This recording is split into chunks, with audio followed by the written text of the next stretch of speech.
Former Chicago Police Superintendent Eddie Johnson is with us tonight. Superintendent, you're seeing these protests unfold here. These are, we should point out, permitted, although that was a little controversial as well. It took quite a long time to get those permits. They're permitted, the routes approved, and that's a good sign. That means they're at least playing along with the city's rules. Yeah, as I said before, typically the local protesters, the police already have a pretty good relationship with them, so it's easier to kind of guide them and manage them. The routes have already been approved, so we have police stationed, all the way along that route. Where it starts to get interesting is, like I said, it's switching over to a pro-Palestinian protest at this particular point.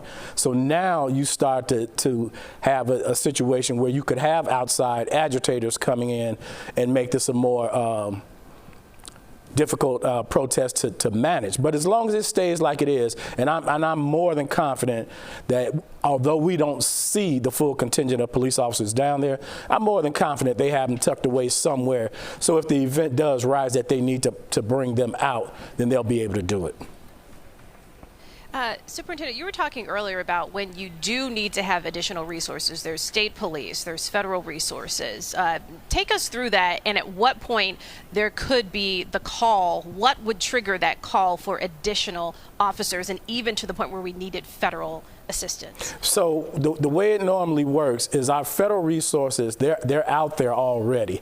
The state and the other municipalities that have come along, they're going to be on the fringe perimeter. The ones that are really going to handle this protest is going to be the local CPD guys. Now, what will trigger additional resources coming down there is if they see that energy start to change to the negative, to where now they might think some violence may occur. And usually you can tell that pretty quickly, because the agitators, that's what they're there for, to agitate. And so, they'll go up to those police officers and start trying to bait them into doing things that they normally wouldn't do, which is why, again, it's incumbent upon the supervisors to make sure that the officers out there don't start taking things personally. Because believe me, when you have protests like this and agitators out there, they are spewing things at those police officers that nobody should hear. But unfortunately, a police officer's peace can't be breached, so that's just something that they'll have to live with. So as long as they don't get physical, then we should be okay.